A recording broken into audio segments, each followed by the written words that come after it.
gens d'ici sont vraiment extra. Ils parlent de choses extra dans un décor. Extra d'engagement. Extra et de projets. Extra de politique. Extra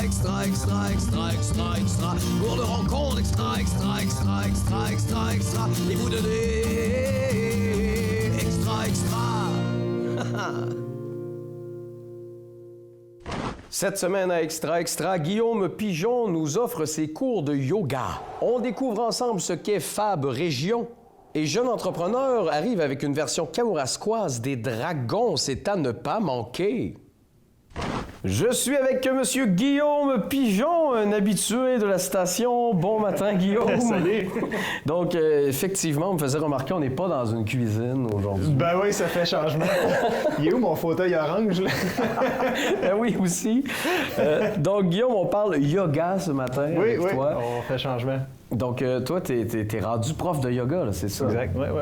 Comment ça s'est passé, hein, cette transition de carrière-là? Ben, cette autre transition de la cuisine à la musique au yoga. Oui. Ben, pour faire une histoire courte, moi, ça fait quand même déjà quelques années que je pratique. Pour moi-même que je pratiquais. Puis là, j'avais envie cette année de pousser un peu plus loin. Puis ça impliquait de faire une formation comme plus avancée pour devenir prof, tu sais. Okay. C'est une formation que j'ai faite qui était comme intensive. Donc, pendant un mois, c'est comme j'étais emprisonné. Quand même. C'est semi-vrai, là. J'étais pas en prison, mais j'étais quand même très heureux là-bas. Mais c'était vraiment un mois intensif, tu sais, donc de s'imprégner de la culture du yoga, de pratiquer tous les jours, plusieurs heures par jour, puis de vivre avec les professeurs, de souper avec eux autres.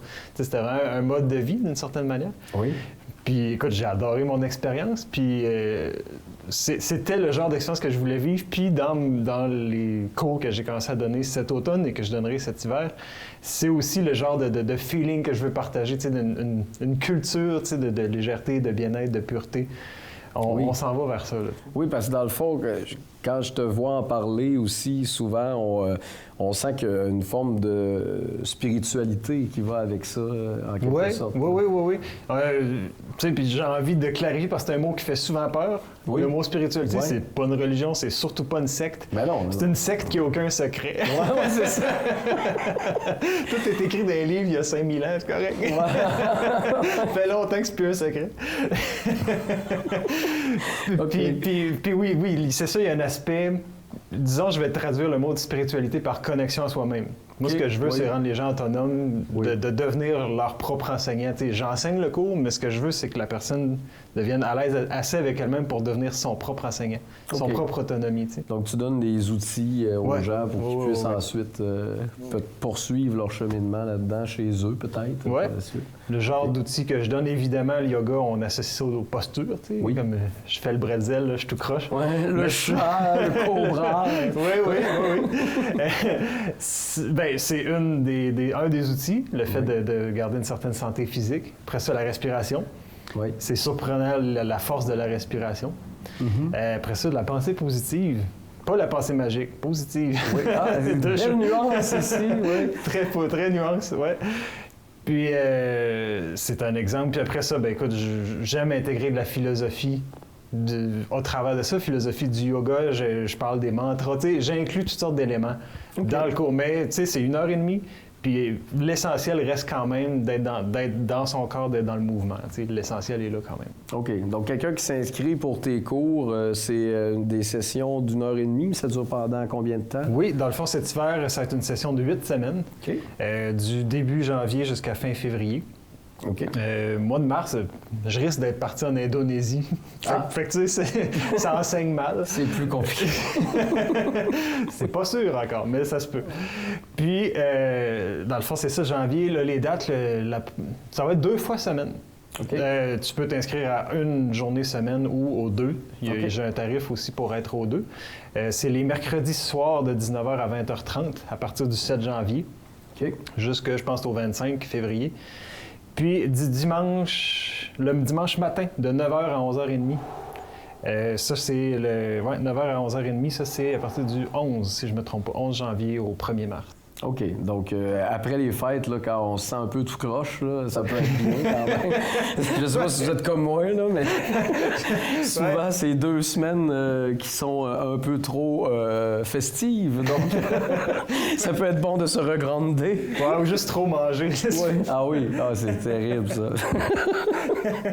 Donc, les gens qui voudraient s'inscrire actuellement, on te rejoint par ton Hotmail, si je comprends bien? Ton mail, courriel, c'est une façon efficace. Facebook aussi. Courriel, dans le fond, mon courriel, c'est guipidge, Guipidge, à commercial-gmail.com. On fera apparaître. Puis, écoute, on est Facebook, là, Guillaume Pigeon, il n'y en a pas énormément des pigeons dans la région. Fait que je suis facile à trouver. Oui. Puis, c'est une autre façon de me rejoindre, il n'y a pas de problème. Comment ça s'est passé avec tes premiers cours cet automne? Franchement, bien au-delà de mes attentes, dans le sens que, déjà, j'ai un lieu pour enseigner qui est fantastique. J'enseigne, mes cours sont au musée, à l'Apocatière, le musée de l'agriculture puis de l'alimentation. Oui. Une superbe salle là, dans l'entrée à droite, là, qui était une ancienne chapelle, mais qui a été comme refaite, insonorisée même au plafond puis tout. OK. C'est grand, il y a de l'espace, il y a un cachet, pas de ces bois, il y a quelque chose de trippant. En plus, là, c'était entouré de... Ah, ça, moi, je suis entouré de poutine. De patates et de poutine, moi, c'est ça. Il y a eu 1 ou 2 semaines où il y avait juste rien entre 2 expositions. Écoute, là, c'était l'espace, wow! Mais je le crois vraiment, j'ai la plus belle salle en ville pour les cours de yoga. Je le pense profondément. OK. Puis... je voulais, moi, à la base, donner les cours chez moi. J'avais un salon, puis je me disais, il est grand, 3-4 personnes, ça rentre en masse, plus moi 5. Ouais. Mais crime, on est 11.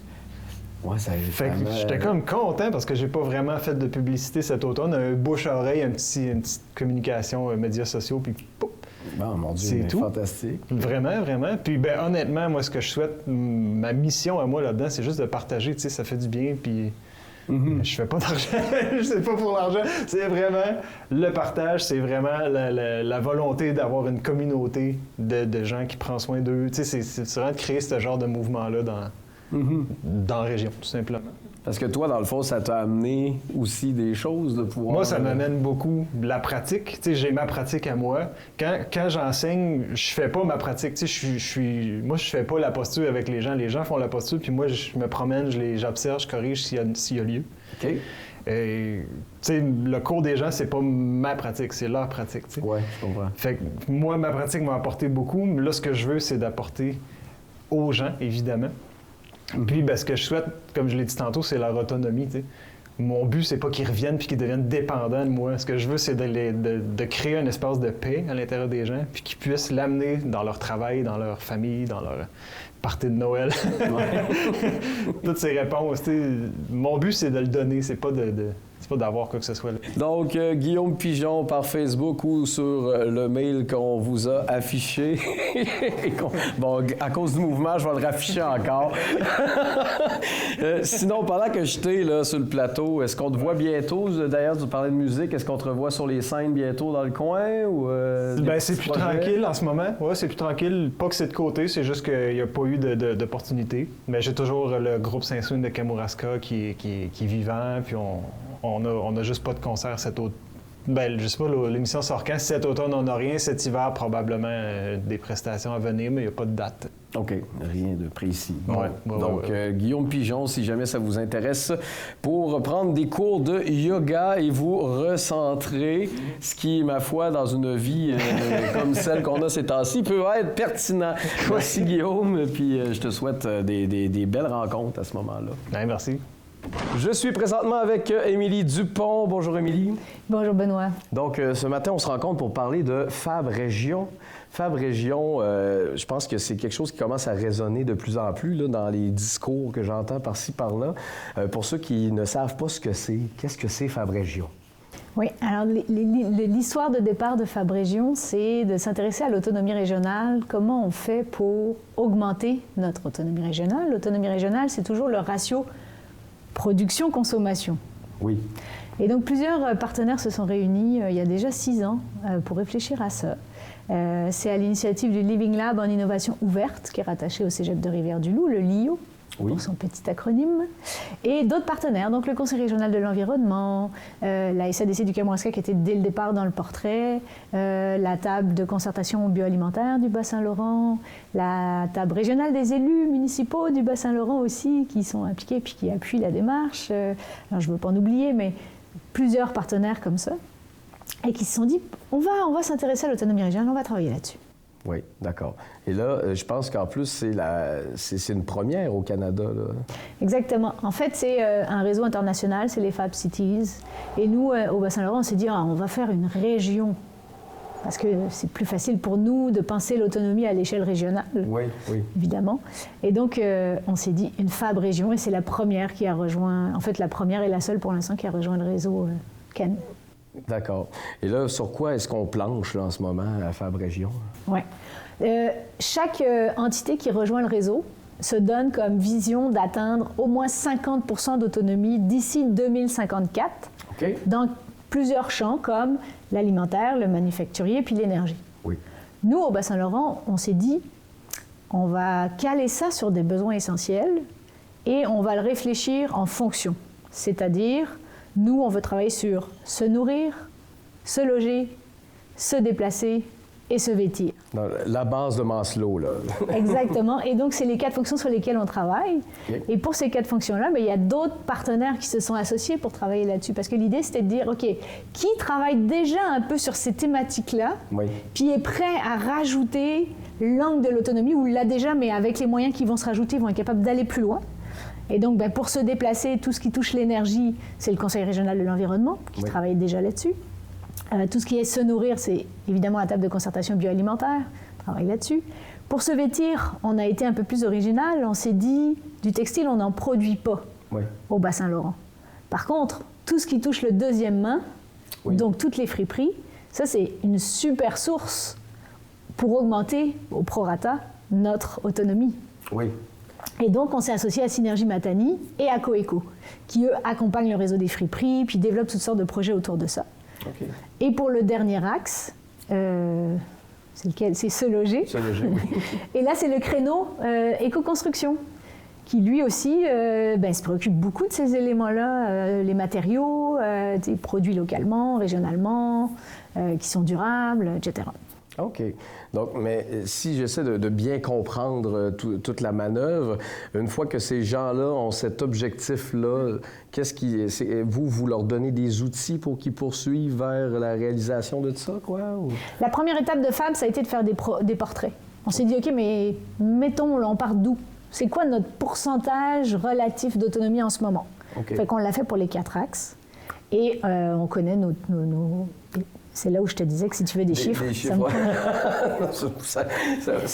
Mais tu le trouveras sur le site de Fab.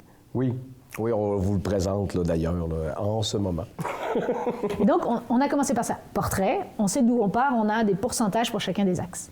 Puis la phase 2, on s'est dit, OK, maintenant qu'on connaît nos pourcentages, puis qu'on voit à peu près sur quoi on peut jouer pour augmenter soit la consommation de produits régionaux, soit produire différemment. L'idée, c'est toujours le ratio. Donc, on a 2 axes pour travailler. Et donc, avec les joueurs sur les groupes de travail, là, chacun s'est donné des axes, des actions précises. Et on a maintenant plein de projets concrets. Enfin, je peux en nommer quelques-uns, mais par exemple, au niveau de se loger. Un super projet qui est à l'initiative de Fab Région, puis qui maintenant est aussi porté par plein d'autres partenaires. L'idée, c'est de dire, on a plein de bâtisses qui sont faites en briques, qu'on démolit. Pourquoi pas faire de la déconstruction pour faire du réemploi de briques? OK. La brique, on n'en produit pas au Québec, puis on n'en produit à peu près pas au Canada. Puis en ce moment, avec les tarifs douaniers, ça nous permet vraiment bien d'augmenter notre autonomie régionale, d'être capable de récupérer ce matériau-là. OK. Ça a une bonne longueur de vie. Là, exactement. C'est à peu près... ça n'a à peu près pas de fin utile, la brique. Et il y a un équipement qui s'appelle Brique Recycle, qui a été mis au point au Québec, qui permet de prendre les briques pleines de mortier, puis de les passer dans la machine, puis elles sortent parfaitement réutilisables, sont propres. Ça, c'est un super projet en plus d'économie locale, parce que dans ce projet-là, il y a une entreprise d'économie sociale, une entreprise d'insertion, qui est à Montjoly, Centrape, qui, elle, a accueilli la machine. Il y a des entreprises de construction qui, elles, avaient des projets. elle ne voulait pas forcément gérer la machine. Fait que comme ça fait un maillon de plus. Oui. Et là, il y a des projets de réemploi, maintenant, de la brique. Quand même. Puis si on va aller plus loin, maintenant qu'on se dit, OK, mais c'est quoi l'étape d'après? Ben, par exemple, on pourrait avoir des municipalités, comme donneurs d'ordre, qui, dans leurs appels d'offres, décident de mettre qu'eux, ils veulent de la brique recyclée. Oui. Ou qu'ils veulent de la déconstruction. Et là, on est rendu dans une autre dynamique. OK, oui. Et là, ici, mettons, dans le Kamouraska, là, y a-t-il un projet actuellement plus concret qui se fait? Alors, oui, mais on n'en parlera pas trop encore. OK, c'est tout nouveau, là. Oui, oui. Okay. Mais c'est sûr qu'aussi, on a les friperies, Oui. juste à Saint-Pascal, Atelier du partage, Atelier Mon Choix. Oui. Évidemment, c'est des bons outils pour augmenter notre autonomie. Mm-hmm. Moi, l'exemple que je donne tout le temps, là, c'est les vêtements de bébés puis d'enfants. Là. Ah oui. Pour vrai, moi, j'ai un pyjama qui a fait 2 fois à mon fils. 2 fois. Ouais. Oui. Ah oui, c'est terrible, les boîtes qu'on a faites, nous aussi, chez nous, là, après, dès que les années montent, le linge ne sert plus à rien. Là. Ouais. Fait qu'imaginons, et puis aussi, on pourrait penser à des bibliothèques d'outils, pour faire du partage d'outils, par exemple. Parce que ça aussi, en ce moment, on n'en produit à peu près pas. Je veux dire, des perceuses, ce genre de choses, ça fait longtemps que ça ne se produit plus au Québec. Mm-hmm. Alors, est-ce qu'on a besoin d'avoir tous chez nous une drill qui sert, en passant en moyenne 12 minutes dans toute sa vie utile? Oui, le temps d'un cadre. Exactement, ou d'une tablette. Oui. Donc, c'est aussi une manière d'augmenter notre autonomie régionale en partageant davantage, en mutualisant, etc. Oui. Puis je vois aussi, comme tu me parlais de Mon Choix, je sais qu'ils ont des projets de surcyclage. J'ai vu que les vieux manteaux devenaient des sacs neufs. Là. Super exemple, parce que puis c'est aussi pour ça que nous, on est impliqués, la SADC, c'est de l'économie circulaire aussi qui nous permet d'augmenter notre autonomie. L'exemple des Ateliers Mon Choix, c'est vraiment un super exemple, notamment toute leur ligne de récupération d'uniformes de grandes entreprises. Fait qu'eux, en enlevant les signalisations, pour plus qu'on les reconnaisse, ils les réparent, ils les revendent, puis c'est du super stock, d'une super qualité. De toute façon, on ne le produit pas au Québec. Fait que si minimalement, on peut le réutiliser et augmenter la durée de vie, plutôt que l'envoyer à l'enfouissement, assurément qu'on gagne sur toute la ligne. Et là, est-ce que un objectif aussi lointain, parce que là, on parle quand même dans plusieurs années, est-ce qu'il y a un certain danger de peut-être perdre le fil au travers de ça, ou c'est pour justement se donner la chance de l'atteindre réellement? Là? Bien, c'est les deux, en fait. C'est-à-dire que c'est des changements qui prennent du temps. Oui. Donc, c'est sûr que quand ça prend du temps, bien, il faut se donner le temps de le mettre en place. C'est vraiment des changements structurels. Quand je parlais de l'exemple de la brique, une fois que tout est en place, que la machine est là, que la dynamique est là, que les appels d'offres sont changés, que les entreprises en construction sont prêtes à aller là, on est parti sur autre chose. Mm-hmm. C'est sûr que ça prend du temps. Oui. Mais c'est sûr qu'il y a aussi un risque qu'on se désintéresse de ces enjeux-là, de ces questions-là. Mm-hmm. Mais pourquoi l'autonomie au-delà de Fab-Région? C'est évidemment économiquement. Oui. Il y a une étude de la Fédération canadienne de l'entreprise indépendante qui dit que pour $1 dépensé, pour chaque dollar dépensé, il y a 66 cents qui restent dans l'économie locale si c'est directement à un petit producteur, petite entreprise locale. Okay. Si c'est un magasin physique d'une multinationale, on tombe à 11 cents. Oh oui. Puis si c'est de l'achat en ligne à un géant en ligne, c'est 6 cents ou 8 cents qui restent dans l'économie locale. OK, ouais. Fait que c'est aussi ça, en arrière, l'autonomie régionale, c'est faire vivre nos milieux, nos PME, nos producteurs. L'autre aspect, évidemment, il est environnemental, parce que plus tu achètes proche de toi, moins la matière s'est déplacée plusieurs fois à l'échelle de la planète. Oui, donc moins d'essence. Moins... Exactement, moins d'énergie, moins d'emballage, etc. Puis c'est aussi la dynamique. Je veux dire, on veut des milieux de vie attractifs, donc on veut aussi forcément des gens qui habitent le territoire et qui produisent de la valeur. Donc c'est un peu une école de pensée aussi pour la population. C'est un mouvement de masse qu'on essaie d'atteindre à ce moment-là. Bien, c'est très intéressant. Merci de nous avoir fait un petit topo ce matin. Donc Fab-Région, possible de le voir sur Internet également. Puis, écoute, bonne chance pour le reste des prochaines années à ce moment-là. Merci beaucoup. Je te donne un autre exemple au cas que j'aime beaucoup. C'est en lien avec le milieu municipal, c'est l'asphalte. Oui. Ça aussi, on n'en produit pas au Québec. Mais de l'asphalte récupéré, faire des chaussées en asphalte récupéré, là, recyclé, ça se fait très bien. Puis en plus, ça donne un matériau de très bonne qualité. Pour vrai, hein? Pour vrai. Puis il y a certaines municipalités qui m'indiquent qu'elles vont avoir tendance à ne pas le dire que c'est de l'asphalte recyclé. Ah, OK. Parce que dans la mentalité, il y a encore l'idée que si c'est récupéré, c'est moins bon. Ouais, OK, ouais. Alors c'est aussi un changement de valeur, c'est un changement d'habitude, etc. Mon Dieu, puis il y a plein de nouveautés qu'on ne sait pas, finalement. On dirait qu'on a fait exprès pour tourner la page un peu trop rapidement de certains des matériaux, hein, si je comprends bien. Donc, gros travail entre nous tous, je crois, pour poursuivre cette course. Merci beaucoup, Émilie. Ça me fait plaisir. Ce matin, on parle de projet Jeunes Entrepreneurs. Bonjour, mesdames, messieurs. Allô. Bienvenue à Extra Extra. Donc, face au dragon, qui est quand même assez reconnu hein, comme concept. On a tous l'idée de certaines personnes qui viennent présenter des projets devant des entrepreneurs qui ont des sous peut-être à donner là-dedans. Donc, comment c'est arrivé à Kamouraska, face au dragon Kamouraska? Face au dragon, Kamouraska, c'est une idée qui a germé lors d'une conversation avec une personne qui travaille chez Desjardins et qui faisait partie, en fait, du comité à Montmagny-Lillet. Oui. Puis, cette personne-là, bon, de fil en aiguille, on a discuté, tout ça. Puis, ben moi, c'est pas trop long que je m'enflamme. Je me suis rapidement enflammée pour cette idée-là, ce projet-là. Ben, je peux dire que Pierre aussi, il s'est enflammé rapidement parce que juste au moment où je réfléchissais à ce projet-là, j'en avais glissé un mot à Pierre, puis tout de suite, il m'a dit, sans réfléchir, sans connaître quelles seraient les contreparties, Pierre m'a dit tout de suite, tu sais, si ça démarre, je suis de la partie, j'embarque. On avait déjà regardé, nous, Mastermind, on était un groupe de gens d'affaires au Kamouraska, puis on avait déjà regardé pour démarrer un projet comme ça en 2020 environ. Puis, à l'époque, les ressources nécessaires dans des organismes pour nous supporter. On avait besoin d'un organisme but non lucratif pour nous supporter. Puis, on avait approché Projection. Je pense qu'il n'y avait pas les ressources à ce moment-là. Donc, quand l'idée est revenue, j'ai dit, c'est notre chance. OK. Donc là, on l'a, c'est chez nous. On est dans quelle étape, là? On est en train de demander aux gens de présenter leur projet, si je comprends bien? Oui, tout à fait. C'est un concours entrepreneurial jeunesse qui s'adresse aux 12-35 ans. Puis présentement, on est en phase d'inscription jusqu'au 31 janvier 2026. Donc, c'est une inscription toute simple. On a un petit code QR que les jeunes peuvent scanner, s'inscrire. C'est tout simple. Leur nom, le nom du projet, leurs coordonnées, comment on peut les rejoindre. Puis ensuite viendra la phase de dépôt de projet. Oui. Donc, on demande de développer un petit peu plus l'idée, évidemment. Mais ça reste un dépôt de projet relativement simple puisque, vu l'âge...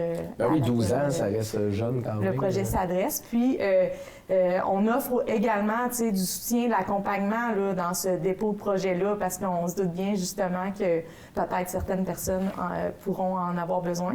Oui. Donc, on est là pour offrir du soutien, nous, chez Projection, mais même nos mentors, nos dragons vont être là aussi pour soutenir... les jeunes dans tout ce processus-là. Oui. Évidemment, ils pourront gagner des bourses en argent, mais pas que. Puis ça, c'est important pour nous que ce concours entrepreneurial-là ne soit pas juste un gain financier. On veut que les jeunes entrepreneurs aient un gain de réseautage aussi. On veut qu'ils puissent recevoir des formations aussi. Okay. Fait que ça, c'était vraiment important pour nous que ça ne soit pas un concours qui est seulement basé sur l'aspect financier, quoiqu'il est très important, on le sait, là. Donc, on veut vraiment encadrer les gens pour qu'ils puissent sortir de là grandis là, en termes de comment est-ce qu'on démarre un projet de ce genre-là. C'est un challenge un petit peu aussi. On a l'ouverture à faire de l'accompagnement comme tel, individuellement, avec chaque entrepreneur de chaque projet aussi. Là. OK. Et là, toi, tu es un des 4 dragons, si je comprends bien. Donc, ça t'a tout de suite interpellé, est-ce que je comprends? Qu'est-ce qui fait que tu veux partager ça avec les autres? Hein? C'est important pour moi de partager. Puis, c'est la pérennité locale, l'entrepreneurial local. Oui. Puis ça me rejoignait tout de suite. Puis ça prend tout son sens avec ce projet-là. Est-ce que tu es le seul, dans le fond, là, tu es le seul représentant des dragons, mais est-ce qu'il nous en manque des dragons là, en ce moment? Il nous en manque 3. Okay. On a 3 autres dragons déjà inscrits. Oui. Puis il nous manquerait un autre dragon féminin qu'on aimerait recruter. Idéalement une dragonne, c'est Oui. ça qu'on veut. Donc, mesdames, si ça vous intéresse, on vous rejoint d'ailleurs directement par projection. 35. Oui, OK, tout à fait. c'est bon. Donc, j'ai une adresse courriel. C'est vraiment facile de... On va afficher ça. Exactement. Là, on tape projection, puis c'est facile de nous rejoindre. OK. Puis il nous manque aussi quoi là, pour dire que la table est mise d'ici mi-février, fin février, je pense? Oui, bien, comme Pierre le disait, on a un dragon de chez Desjardins, M. Ken Henry. On a Mme Annick Briand de la SADC. On a Pierre qui est avec nous aujourd'hui. On a également Félix Bernier du Blizzardoid. Oui. Puis, idéalement, c'est ça, on aimerait accueillir une autre personne féminine pour compléter l'équipe. Sinon, on a aussi un comité collaborateur. Encore une fois, Desjardins, SADC, Cosmos Kamouraska, la Chambre de commerce Kamouraska-Lillet et nous, bien sûr, chez Projection. On a eu jusqu'à maintenant déjà plusieurs partenaires financiers. Oui. Donc, en date d'aujourd'hui, on a Construction Bon Enfant, la SADC, Desjardins, Ville-la-Pocatière, Mathieu Rivet avec le Bureau de coalition Avenir Québec. On a Ville-Saint-Pascal, Ferme Vigo, Cosmos Kamouraska, Base 132 et Métro Lebel. OK, donc ça répond quand même bien, mais il y a de la place pour d'autres. Là. Oui, tout à fait. On est on est aux 3/4 là, de notre objectif. Donc, OK. Il reste un petit coup de pouce encore qu'on aimerait recevoir là, de notre communauté pour pouvoir, à notre tour, pouvoir soutenir l'engagement des jeunes, le leadership et tout ça. On pense vraiment que c'est la relève de demain, donc c'est important d'investir en eux. Oui. Et là, toi, en tant que dragon, là, ça va être quoi ton rôle là-dedans? Comment tu vas aborder les projets des gens qui vont te les présenter? Hein? Je pense que ça va être traité en jury. Les projets vont nous être présentés. Nous, ils vont déjà être montés. On va participer en jury collectivement selon des critères qui sont déjà établis OK. pour voir la viabilité du projet, je pense, entre autres. Puis l'aide qu'on peut leur apporter concrètement, de dire est-ce que le support entrepreneurial ou financier va avoir un impact dans ce projet-là, puis quel est l'impact de ce projet-là face à la communauté, un besoin qui est ressenti localement. Fait que il y a quand même une bonne liste de critères. Donc, si quelqu'un nous écoute en ce moment et se dit « Bon, moi, je veux essayer ça, mais est-ce que je suis vraiment éligible? Est-ce que ça fonctionne? » Outre que l'âge, là, qu'est-ce qu'il faut respecter? Là? À part l'âge, il n'y a pas vraiment de critères. OK, donc dès que tu es 12-35 ans, ça te prend une bonne idée, finalement, puis ça fonctionne, c'est ça? Il va être publicisé plus grandement dans les écoles Oui. pour solliciter là, les jeunes de 12 à 16 ans Oui. environ. Mais on invite aussi tous les projets de gens qui peuvent même déjà avoir une entreprise, déjà avoir un projet entrepreneurial, mais qui pourraient être dans la tranche d'âge 16 à 35 ans. On les invite aussi à nous présenter des projets. OK. Donc, si on est déjà en train de travailler sur un projet, il peut aussi rentrer dans ça. OK, c'est intéressant. S'il y a besoin d'accompagnement, on Oui. est ouvert financier ou entrepreneurial, on peut l'appuyer. OK. Bon, donc on n'oublie pas, si ça vous intéresse, de mettre la main à la fibre entrepreneuriale. On peut aller voir Projection 1635. Puis les petites affiches comme ça, j'imagine qu'on peut en trouver un peu partout là, dans la région en ce moment. Donc le petit cas de QR, bien important.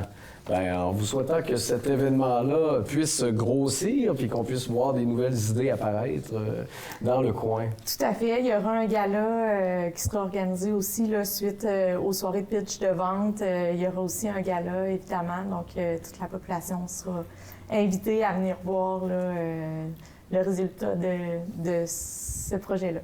Parfait. Donc, c'est un rendez-vous. Merci.